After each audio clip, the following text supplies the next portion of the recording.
RC 89.1 Radio y Cadena Radial Costarricense no se hacen responsables por las opiniones emitidas en este programa. Es tiempo de tender la red democrática y mostrar la Costa Rica del futuro hacia la cual debemos caminar. Con ustedes, Jonathan Prendas, aquí por CRC 89.1 Radio. Saludos, ¿qué tal? Muy buenos días tengan todos ustedes, donde quiera que se encuentren, dentro o fuera de Costa Rica. Red Democrática nuevamente al aire, al ser en punto las 10 de la mañana, para poder seguir analizando la realidad nacional e internacional de impacto directo contra nuestro país, para poder estar informados debidamente y para poder tomar las decisiones oportunas de aquí en adelante en los temas que juzguemos necesarios pues participar. Recordemos que si no somos parte de la solución, somos parte del problema, y por eso tenemos que estar debidamente informados. El día de hoy, como siempre, estamos transmitiendo la 89.1 FM para todo Costa Rica y por supuesto de forma paralela en las redes sociales @CRC 89.1 Radio, @Red Democrática, @Jonathan Prendas, @Francisco Prendas, para poder extender el mensaje que estamos transmitiendo a lo largo y ancho de nuestro país. También estamos a poco tiempo, ya apenas terminemos el programa, de estarlo colocando en nuestro canal de YouTube de Red Democrática para poder hacer más fácil la divulgación de todo lo que vamos a hablar el día de hoy. Como siempre, ya llevamos más de 140 programas en los cuales hemos conversado con expresidentes de la República, con científicos de la talla de Franklin Chan. También hemos tenido en nuestros micrófonos a más de 7 economistas de alto valor nacional para poder analizar qué está pasando en el país, analistas políticos también, gente de la Cámara, como también ASOFRAS, la Cámara de Industrias, la Cámara de Empresarios UCAEP y demás, para poder generar todo el valor agregado de información de primera mano que usted necesita saber. El día de hoy tenemos una invitada internacional, una invitada que nos va a poner a reflexionar con una gran cantidad de información que tiene en su poder sobre la inteligencia artificial y de las armas de fuego, todo lo que se está desarrollando a nivel mundial. He sido partícipe en varias conversaciones donde hemos coincidido, y la información que tiene considero que es importante para que ustedes, amigos y amigas en todo Costa Rica, puedan tenerla a mano. Estamos hablando de Margarita Stolbizer, espero que lo haya pronunciado bien, estimada amiga Margarita. Ella es de Buenos Aires, es diputada en este momento de la República de Argentina, de Buenos Aires, por el lugar de Buenos Aires. Ha sido candidata presidencial en ese país. En este momento también es alta especialista en el tema de la inteligencia artificial y el armamento militar, y también armamento en crimen organizado. Y sobre todo eso vamos a estar conversando con ella para poder tener una noción más amplia de qué significa y por qué es tan peligroso que la tecnología mal utilizada caiga en manos de las personas equivocadas para fines de la tranquilidad y el bienestar de los costarricenses. Mi querida amiga Margarita, señora diputada, bienvenida a los micrófonos de Red Democrática. Gracias, Jonathan. Un gusto para mí. Muchísimas gracias por la comunicación y saludos, por supuesto, a través tuyo a todas las personas que te están escuchando. Gracias, y gracias por sacar tiempo de su agenda. Sabemos que en estos tiempos es una agenda muy complicada, mucho que hacer a nivel político, a nivel del Congreso, pero agradecemos mucho el espacio para poder conversar desde Argentina hasta Costa Rica de un tema tan importante. Margarita, contanos cuál es el kit del asunto, cuál es el punto medular del problema que analizas tan profundamente con el tema de la inteligencia artificial en el armamento. Sí, siempre me parece que es importante dejar aclarado la trascendencia que tiene hoy en la discusión de todos nuestros estados, nuestros pueblos, sobre los avances de la tecnología, las oportunidades extraordinarias que la tecnología nos está ofreciendo y, por supuesto, la inteligencia artificial, ¿no?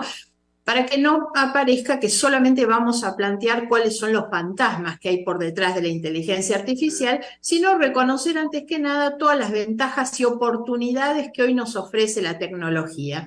Sin embargo, creo que es muy importante incorporar una discusión estatal, sobre todo de los estados, respecto de los riesgos y de las amenazas. Esto porque también debemos contextualizar en un mundo lamentablemente cada vez más violento. Un mundo donde los extremismos violentos van ganando espacios, un mundo que nos ha sorprendido en el último año con una guerra como la de Rusia invadiendo Ucrania, y entonces no podemos permanecer ajenos a esas amenazas que significan hoy la existencia de determinadas armas que tienen la capacidad de producir daños muy, muy grandes, y en este caso de lo que nos vamos a ocurrir es de esas armas con capacidad de producir daños, pero que son lo que se llaman las armas letales autónomas. La autonomía justamente porque es un arma para cuya acción no hace falta la mano del hombre. Y entonces esto es lo que nos plantea una cantidad de cuestiones que debemos analizar, son lo que se llaman, para entenderlo, los robots asesinos. Y aun cuando nosotros en nuestro continente, un continente que se caracteriza justamente porque somos un continente de paz, no podemos permanecer ajenos. Primero, por una cuestión de solidaridad, nada que pase en la otra punta del mundo nos puede parecer indiferente. Necesitamos conmovernos y cualquier violación a los derechos humanos en cualquier lugar del mundo nos tiene que poner a nosotros en alerta. Y lo que yo siempre repito es que aún sabiendo que estamos en un continente pacífico, sabiendo que hay determinadas armas gravísimas que no se usan, siempre hay que pensar que la existencia del arma ya es un riesgo en sí misma. Y entonces el planteo que nosotros estamos haciendo en varios ámbitos parlamentarios es impulsar, promover un debate internacional sobre la existencia de los sistemas de armas autónomas letales, pensando en ir hacia un instrumento vinculante para los estados que puede implicar la prohibición del uso de armas o al menos la regulación de este tipo de armas. Hemos iniciado esta conversación en la Unión Interparlamentaria. La próxima asamblea de la Unión Interparlamentaria se va a realizar en octubre en Luanda, Angola, y la Comisión de Paz y Seguridad tomó este tema para su discusión. En esa reunión vamos a empezar a trabajar una propuesta de resolución sobre este tema que seguramente pasará a la próxima asamblea del año que viene, en la medida en que los países vayan, obviamente, incorporando observaciones y demás. Margarita, estás hablando de un tema muy profundo, muy novedoso en el entender del tejido social. Como lo señalabas, en América Latina no es tan normal estar escuchando este tipo de fenómenos, pero no podemos hacernos de la vista a un lado, tenemos que estar viendo el problema. El detalle es que la normalización del fenómeno violento ha permeado en las sociedades y ahora no hay tanta sensibilidad para poder tener algún tipo de noción de qué tan profundo y qué tan rápido está aumentando el tejido pues de desarrollo de este tipo de armamento. Contándonos en perspectiva, ¿qué tan rápido se está moviendo este fenómeno, esta industria? ¿Qué tan profunda está llegando en las diferentes áreas del planeta? ¿Y por qué es un riesgo para la ética humana? Pensemos antes que nada sobre la rapidez y la dinámica con la que avanzan estos fenómenos. es la rapidez y la dinámica que tiene en general la tecnología. No dejamos de asombrarnos todos los días por las nuevas funciones que tiene un aparato celular, por ejemplo. La tecnología nos sorprende día a día sobre sus avances. Por eso es que necesitamos entender esto como una cuestión realmente urgente. Yo quiero compartir con ustedes una definición de la Cruz Roja Argentina, porque que la Cruz Roja Argentina, la Cruz Roja Internacional, perdón, se esté ocupando de este tema, sin duda nos está hablando de la situación de emergencia que hay cuando una institución como esta empieza a ocuparse de este tema. La Cruz Roja Internacional, el Comité Internacional de Cruz Roja, definió al sistema de armas autónomas letales como cualquier sistema de armas con autonomía en sus funciones críticas. ¿Qué quiere decir? Que es un sistema que puede seleccionar, o sea, buscar, detectar, identificar, rastrear, seleccionar y atacar, o sea, usar la fuerza, neutralizar, dañar, destruir objetivos sin intervención humana. Este es el punto. Cuando hablamos de la autonomía de las armas, son esas que se van a disparar, que van a actuar, que van a accionar sin la intervención de una persona, de un ser humano. Los sistemas no son sistemas teledirigidos en los que un ser humano retiene el control en todo momento, ni sistemas automáticos en los que se programó previamente el determinado proceso a partir de la acción humana, sino que son totalmente impredecibles justamente por eso, porque la acción del ser humano no participa ni en la acción ni en la preparación de lo que va a ser esa arma. Respecto de los riesgos, también esto es muy importante. Primero es que la capacidad de actuar de estas armas no está limitada a los campos de batalla, porque el arma tiene la capacidad de seleccionar, de identificar un objetivo, pero el arma puede sin ninguna duda fallar y terminar accionando sobre una población civil, ¿no?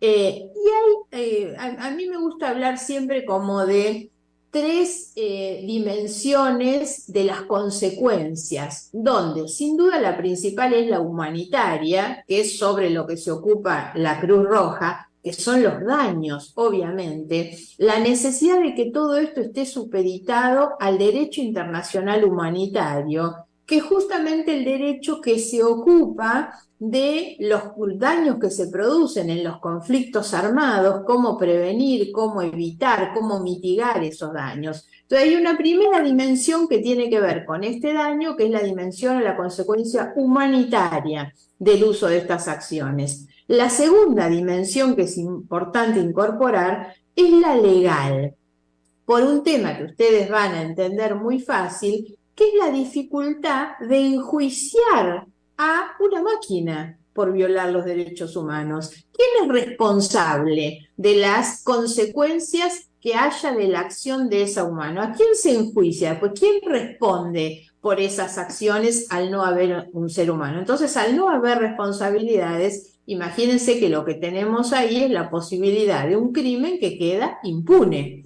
Entonces, la impunidad por detrás del accionar de una máquina, de un aparato, ¿no?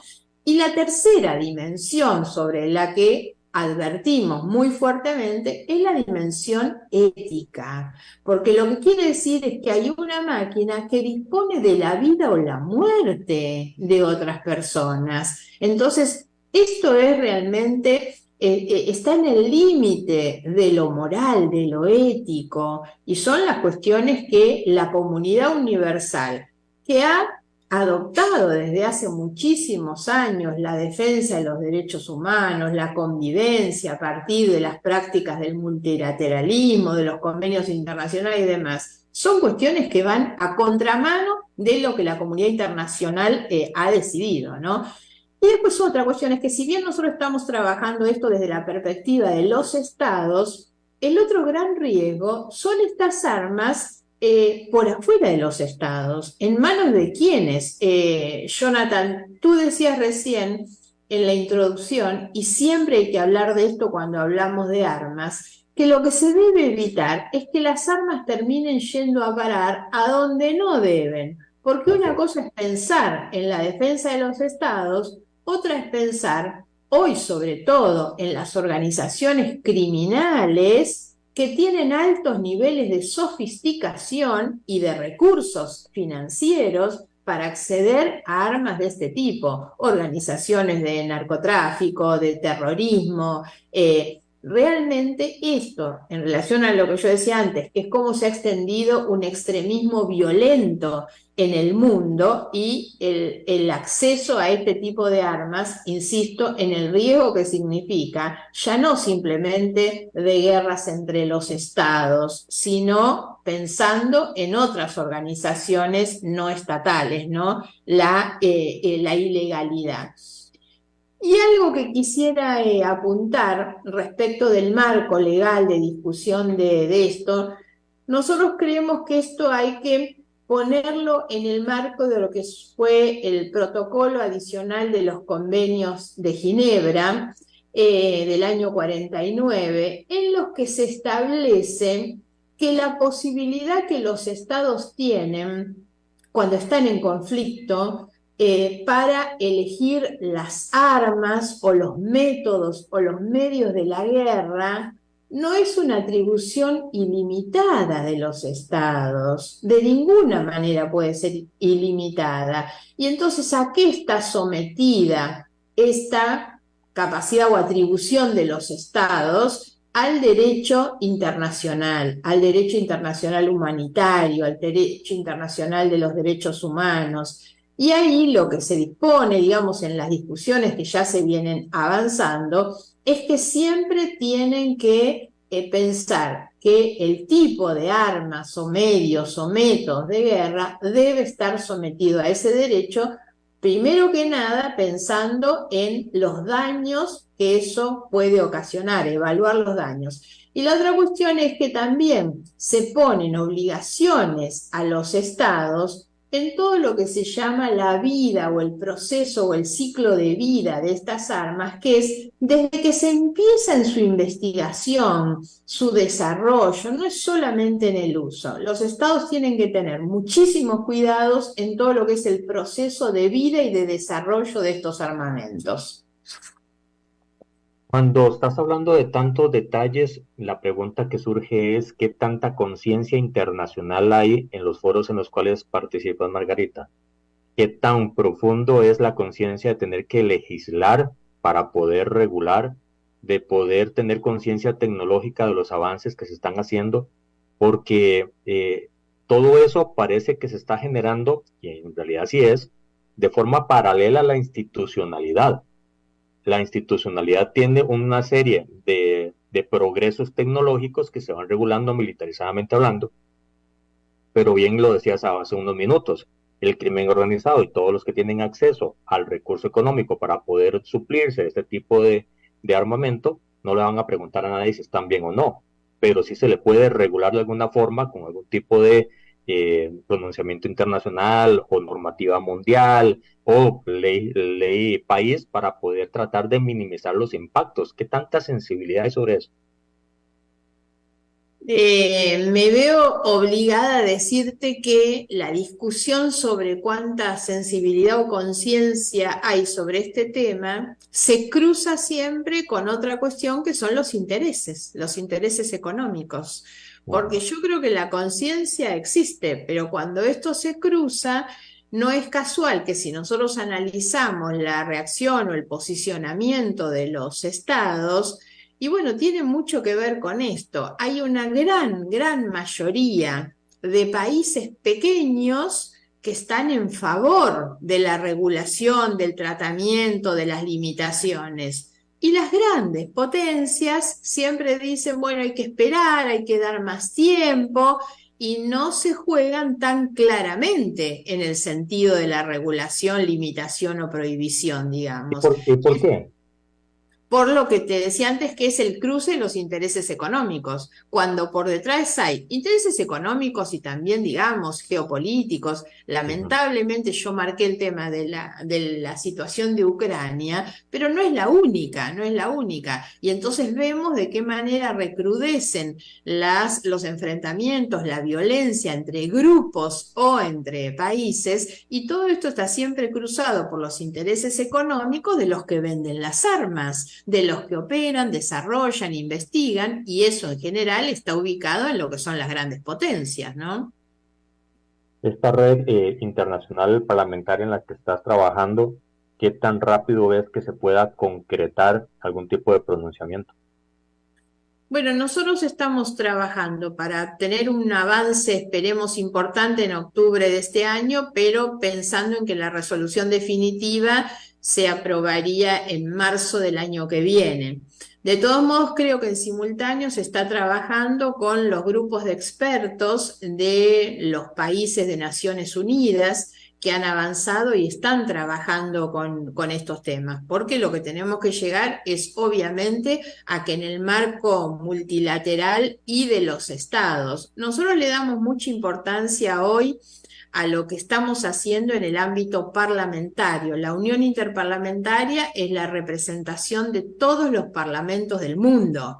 Por lo tanto, es sin ninguna duda un lugar muy importante para pensar en que pueda haber aquí un pronunciamiento, pero también sabemos perfectamente que las políticas internacionales, las políticas de Estado, las políticas de la defensa, se resuelven muchas veces en los poderes ejecutivos, ¿no? Y el papel de los parlamentos es mucho menor. Por lo tanto, nosotros creemos que va a tener mucha fuerza nuestro pronunciamiento de marzo, pero también creemos que hay que impulsar esto como un debate de los estados en el marco de las Naciones Unidas. Y ahí es donde veo que la discusión viene más demorada.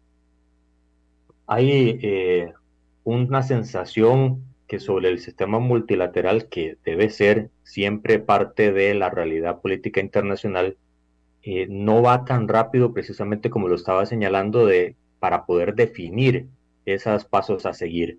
¿Hay algún grado de frustración, de desespero, de preocupación de parte de la Unión Parlamentaria?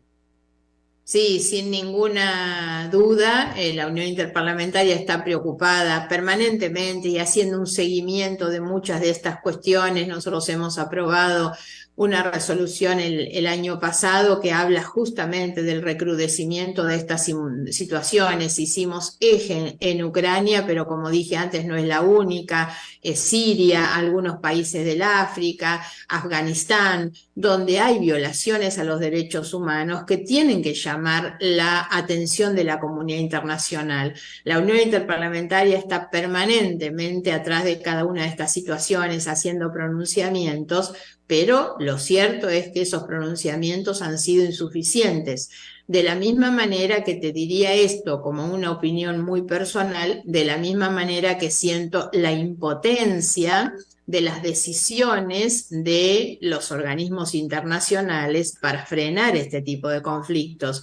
Porque lo cierto es que nosotros tenemos en el plano internacional muchísimos convenios y acuerdos en materia de defensa del sistema democrático, los derechos humanos, y sin embargo seguimos viendo las cosas que ocurren, ¿no? Yo he celebrado y he trabajado muy cerca también de lo que ha sido a partir del año 2000 la instalación de la Corte Penal Internacional, justamente como una corte, como un sistema de justicia internacional que venía a luchar contra la impunidad de los crímenes, sabiendo que cualquier crimen o violación en cualquier lugar del mundo iba a ser perseguido por esta corte.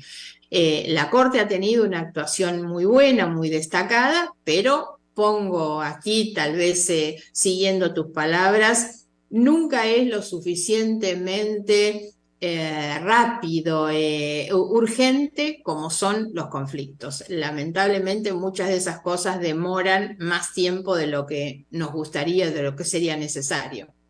Precisamente, mientras que el crimen organizado y el lado oscuro del desarrollo tecnológico va muy rápido y sin ningún tipo de freno de mano vehicularmente hablando, la parte multilateral va muy despacio. Es como si fuera casi que sin gasolina y todo el mundo empujando el carro a ver en qué momento alcanzamos al que va en un carro de Fórmula 1. Es exactamente así, sumado a los impedimentos que tenemos desde el punto de vista formal, por ejemplo, para la actuación de la Corte Penal Internacional que yo mencionaba recién. Todos sabemos que los países que no son parte del Estatuto de Roma que creó la Corte no pueden ser enjuiciados, ¿no? Y esa es una limitación. La otra es que el Consejo de Seguridad, si no tiene la unanimidad de sus miembros, también termina operando como un obstáculo, una obstrucción, un impedimento para que se avance con las denuncias, ¿no? Hay un camino a la deshumanización de los seres humanos en función de este tipo de avances y de la desidia de tomar decisiones en función de la defensa de los derechos humanos, Margarita.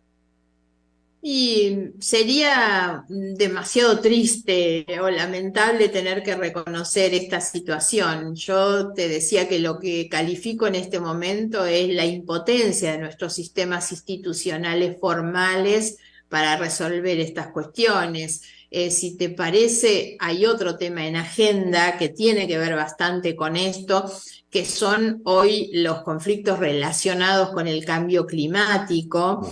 Pero de qué manera las acciones del hombre terminan afectando hoy el ambiente, los recursos naturales y también llevan a situaciones de pobreza extrema, ¿no?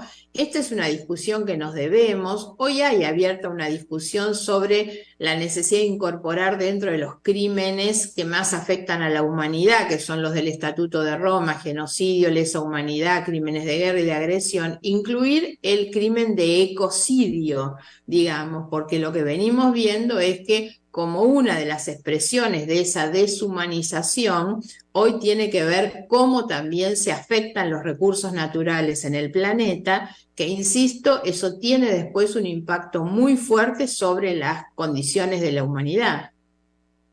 Normalmente ese tema cala en muchos países, en unos más, en otros menos, depende de la conciencia de la cultura ciudadana que se haya planteado, pero normalmente todos dicen si estamos de acuerdo, no solo a frenar los abusos contra el medio ambiente, sino a frenar los abusos contra algún tipo de violación de derechos humanos a nivel de genocidio y demás. Pero todos, a pesar de que dicen que sí, marcan rutas diferentes para llegar al cómo resolverlo.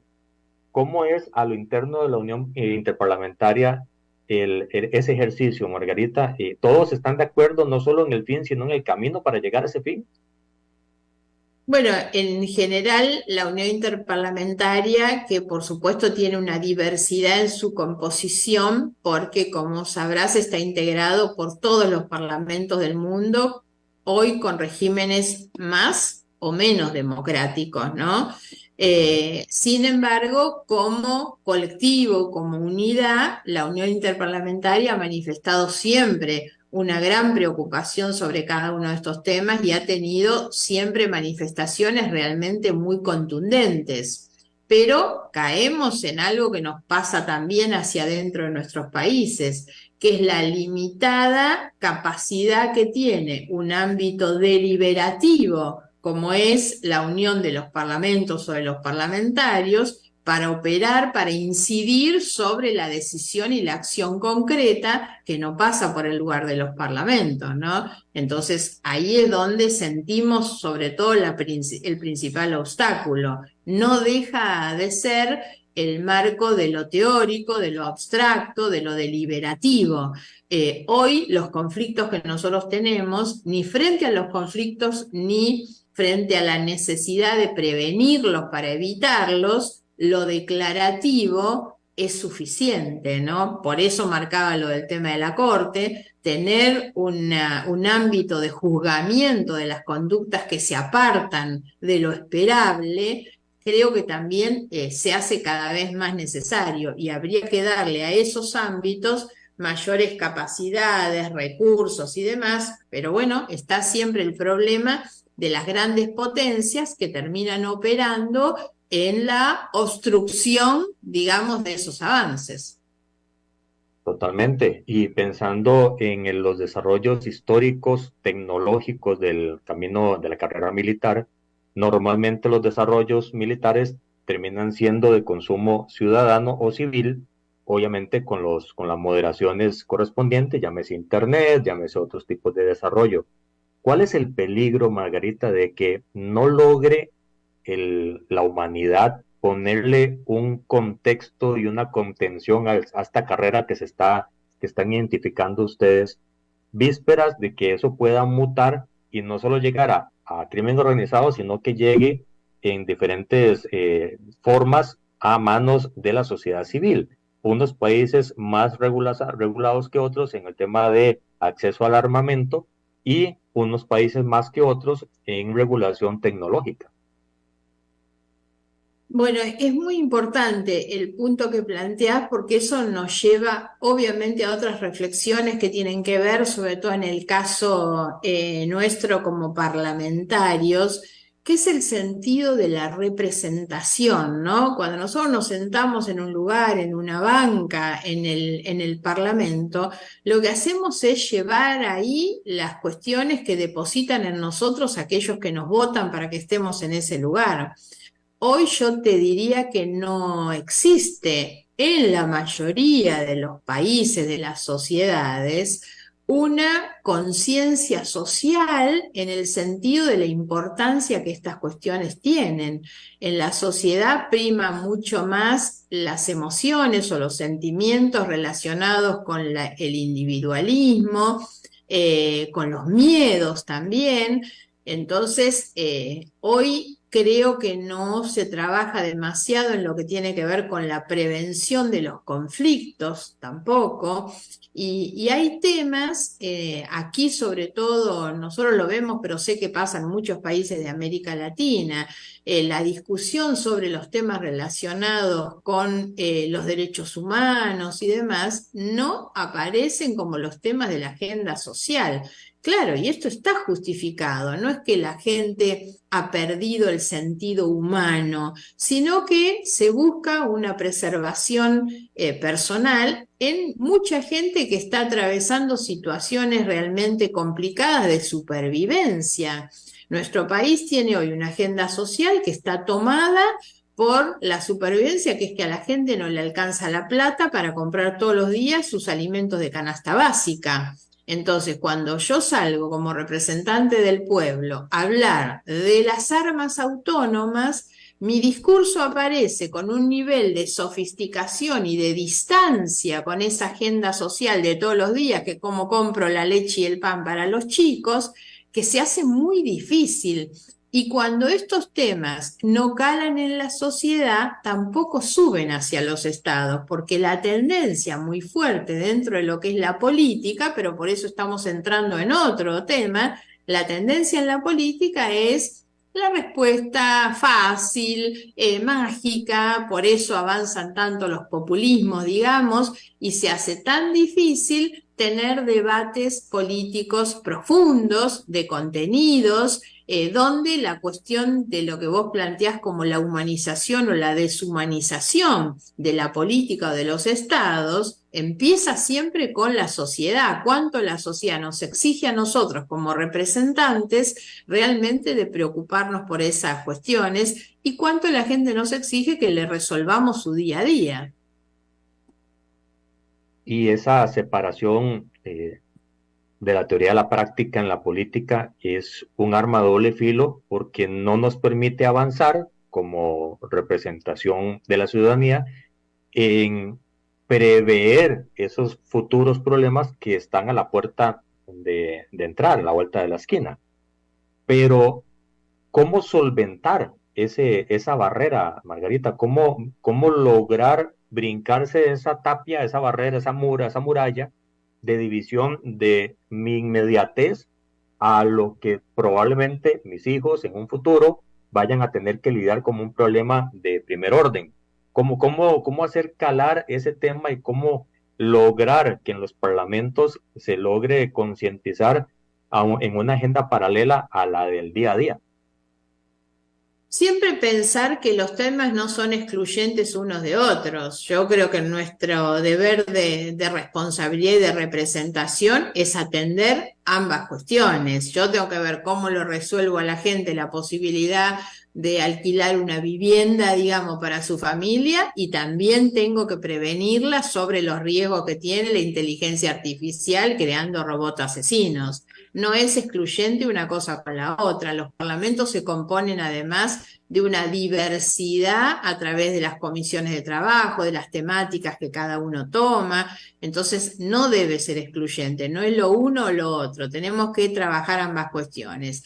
Lo otro es que necesitamos generar conciencia social y política. Entre las recomendaciones que nosotros estábamos planteando desde la Comisión de Paz y Seguridad de la Unión Interparlamentaria, una es dotar a los parlamentos de los recursos necesarios para hacer campañas de sensibilización, porque yo me doy cuenta que muchos de estos temas vinculados a lo que conversábamos de las armas autónomas o de lo que pasa en el ámbito internacional, no están ni siquiera en la agenda de los parlamentarios en realidad. Entonces nosotros necesitamos crear una conciencia en quienes tienen ese deber de representación también sobre cuáles son hoy.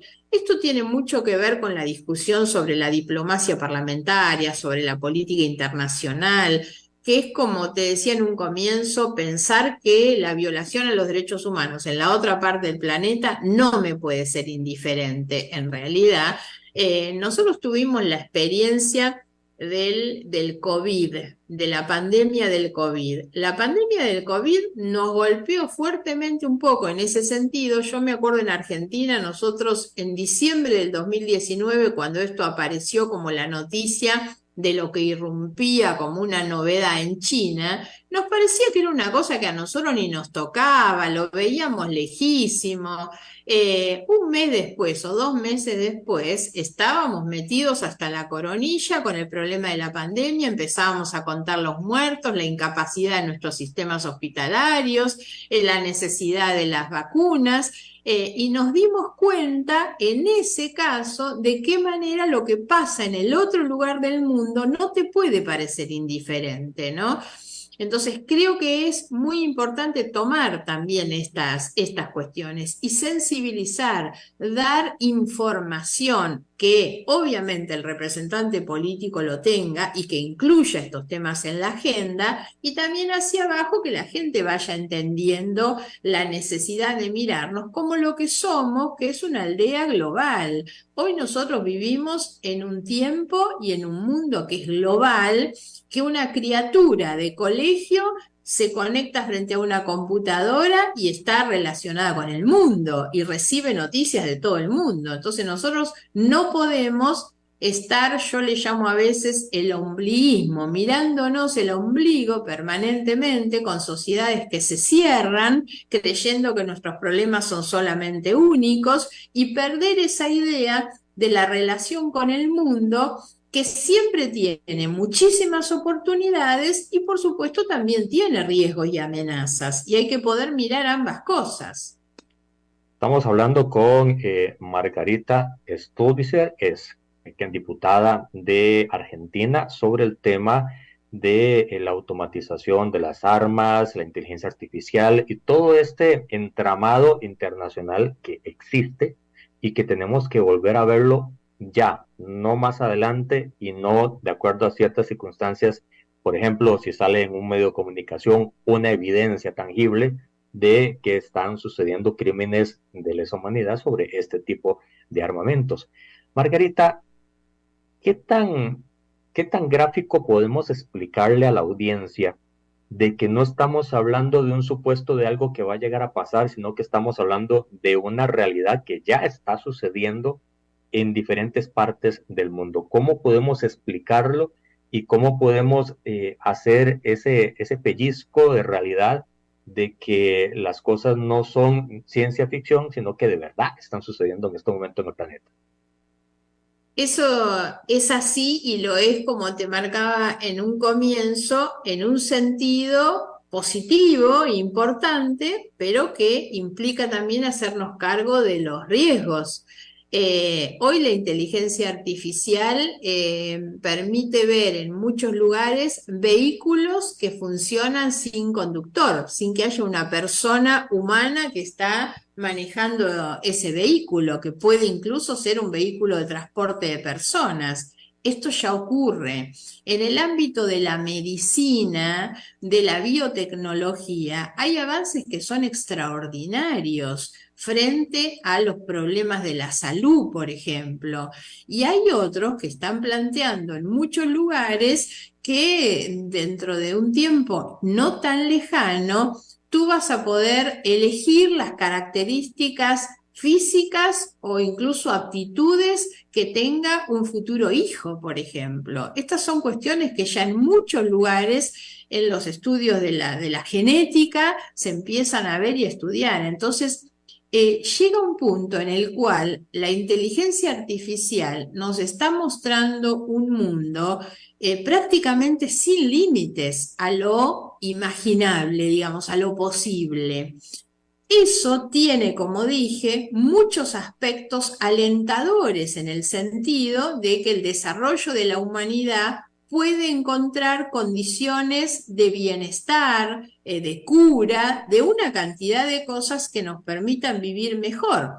De hecho, tiene que ver con todo lo que ha sido la historia de la humanidad y cuáles son las cosas de las que disfrutamos hoy. Sin ir más lejos, Jonathan, esta comunicación que nosotros estamos teniendo, me animaría a decir que antes de la pandemia, muchos ni sabíamos que esto era posible y concebíamos solo las reuniones presenciales, personales, físicas, de presencia física, y la pandemia nos dejó casi como costumbre y como hábito este avance en la tecnología, que es poder hablar de Costa Rica a la Argentina como si estuviéramos uno frente al otro, ¿no?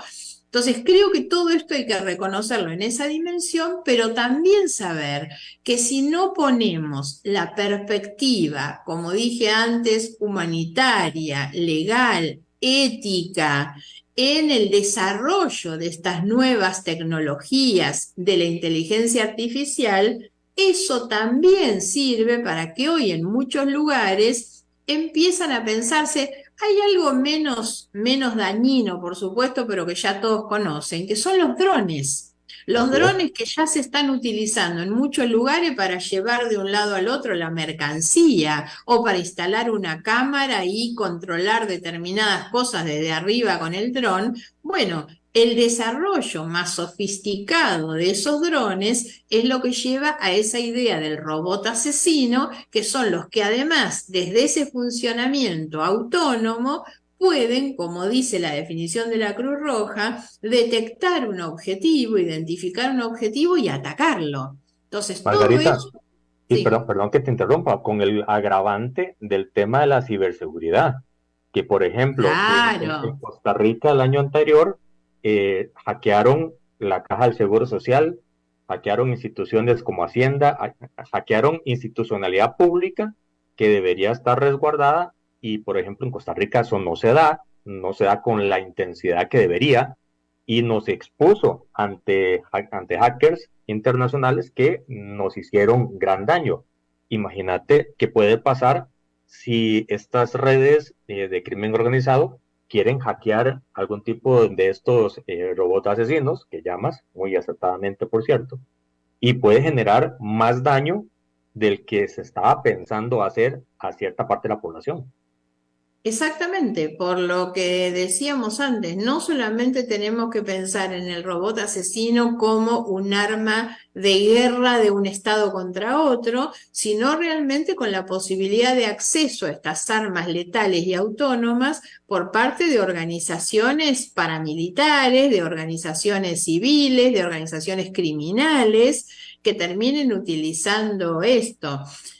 Solo como dato informativo accesorio, nosotros en nuestra última reunión de la Unión Interparlamentaria aprobamos justamente una resolución sobre ciberdelitos, sobre ciberseguridad, porque vemos el enorme riesgo de lo que viene pasando, los hackeos en los países, que son hackeos tanto a ámbitos estatales, a nosotros también nos ha pasado acá con el sistema de salud, con el Senado, en distintos lugares, y también el hackeo que se ha hecho aquí, al menos cada vez más frecuente, que son las estafas individuales, ¿no? De los que utilizan el hackeo de las cuentas bancarias, de las tarjetas de crédito, se usa mucho, mucho, y bueno, todo esto implica problemas de seguridad para las personas y de seguridad para los estados también. Pero eso es lo que nos está poniendo frente a la evidencia de que el avance de este tipo de fenómenos de la tecnología hoy prácticamente no tiene límite.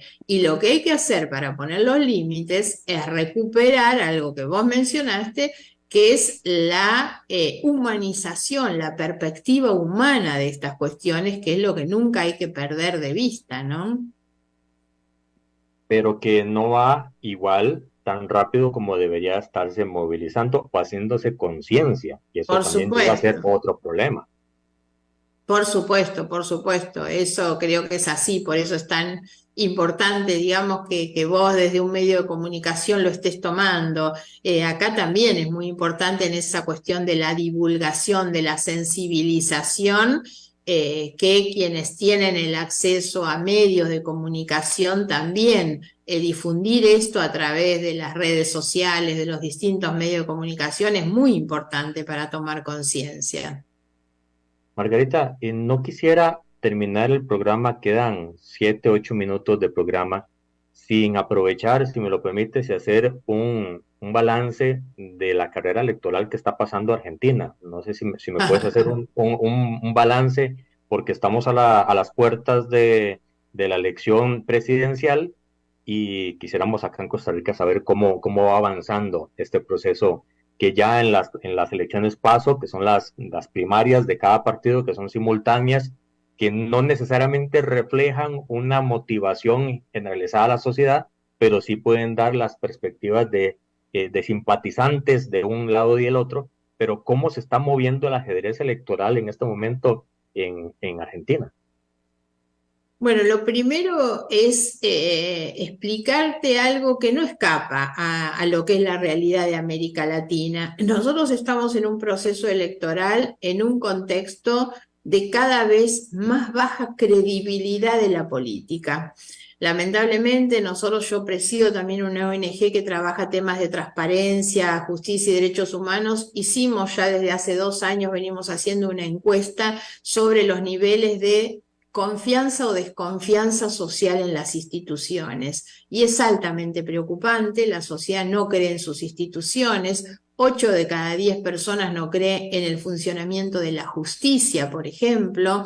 Las instituciones menos confiables son justamente las instituciones basadas en el sistema de representación, me refiero a los partidos políticos, el parlamento, los sindicatos, justamente donde hay representación son las menos confiables.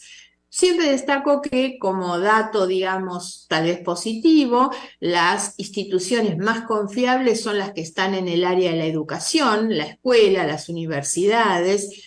Y eso, digamos, que es la buena noticia de por dónde se debería empezar, porque siempre si la escuela, la universidad son los ámbitos más confiables, digamos, esos son los lugares que tienen a su cargo la instrucción de la comunidad. Entonces el proceso electoral se da en un marco de muy baja credibilidad social, la gente muy cansada de una política que no le responde a sus expectativas, a sus necesidades. Argentina ha tenido en los últimos muchos años episodios de corrupción muy graves que están en la justicia, pero con muchísima demora en la atención y en la resolución de los procesos. Los procesos de investigación de delitos de corrupción tienen una duración promedio de 15 años o más, y esto habla claramente de la impunidad que tienen quienes cometen delitos de corrupción, delitos en contra de la administración pública. Esto también contribuye el elevado nivel de pobreza, la no resolución de los temas que tienen que ver, como decíamos antes, con la vida cotidiana de las personas. Entonces la gente va a un proceso. Nosotros este año tenemos que elegir presidente y vice, gobernadores en la mayoría de las provincias, legisladores nacionales, provinciales, intendentes. O sea, es una elección muy completa, digamos, que es la que se hace cada 4 años. Cada 2 tenemos parciales. Entonces, en este marco, lo que tuvimos como impacto, como noticia en la elección PASO, es la ruptura de algo que veníamos viendo desde hacía muchos años, que era la polarización. La polarización que se venía dando desde hace, diría, casi 10 años, eran dos coaliciones políticas ocupando el 80 o el 90% del electorado, dos coaliciones políticas que se repartían eso con niveles de confrontación demasiado altos para mi gusto. Bueno, hoy eso cambia absolutamente y tenemos un resultado dividido en tres. Claramente hay un resultado de 3/3 con la irrupción de una figura muy disruptiva en el sistema político, porque es alguien que surge y se monta en el hartazgo y el enojo de la gente respecto de la política tradicional que expresan esas otras dos coaliciones políticas, y entonces un hombre que aparece con un discurso demasiado violento para mi gusto, demasiado disruptivo en el sentido de que pone en crisis aquellos consensos básicos que nuestra democracia tenía, que tenían que ver con la defensa de los derechos humanos, la progresividad de los derechos humanos. En realidad se ponen muchas de estas cuestiones en crisis con un discurso casi mágico, digamos, donde se prometen cosas que todos sabemos que después no se pueden ni cumplir ni van a producir los efectos. Pero claramente hay un voto muy poco racional. Yo me animaría a decir que no es ni siquiera un voto ideológico, sino que más bien es un voto que expresa desde la emocionalidad el enojo con todo lo que había y la expectativa de que alguien que irrumpe como novedad pueda dar lo que no dieron los anteriores. Así que vamos a una elección en octubre, con un panorama tremendamente incierto, ¿no? Yo formo parte de la coalición opositora principal, digamos, de lo que se llama aquí Juntos por el Cambio, que está compuesta por distintos partidos. Yo lidero un partido muy pequeño dentro de esa coalición opositora, pero evidentemente todos tenemos que tomar cuenta de lo que ha ocurrido con esta sociedad que está expresando sus enojos, a mi juicio, no en el mejor sentido, digamos. Pero bueno, vamos en un marco de incertidumbre donde hoy no se podría afirmar, porque además otra cosa que hubo aquí en La PASO fue el fracaso estrepitoso y total de todas las encuestas. Ninguna encuesta supo anticipar lo que venía con la irrupción de este hombre como tercera fuerza, no, porque él termina saliendo primero. O sea, si bien está dividido en 3/3, él sale en primer lugar. Nadie, ni una sola encuesta, ni los periodistas, ni los políticos vimos esto en la dimensión en que llegó. Así que vamos ahora a una elección de octubre con incertidumbre, sin poder anticipar qué es lo que va a resultar de esa elección. No se puede garantizar si va a haber balotaje o si va a haber elección en octubre. Y hoy es casi seguro que va a haber un balotaje, porque con la paridad que las fuerzas tienen, aun cuando van a entrar dos, no es hoy muy posible que alguien pueda obtener todos los votos suficientes, que son más del 40% y 10 puntos de diferencia con el segundo, porque la relación ha sido de muchísima paridad entre las tres fuerzas. Perfecto, Margarita, muchísimas gracias por esta hora de programa, por tu agenda, por tus conocimientos y por toda la explicación que nos has dado sobre estos temas. Gracias, Jonathan, por la comunicación, obviamente a disposición de ustedes, ¿eh? Será hasta muy pronto, adiós. Igualmente, hasta luego y gracias a todos los que han estado en sintonía en la FM, en redes sociales y muy pronto en Red Democrática en YouTube. Hasta mañana, si Dios así lo permite.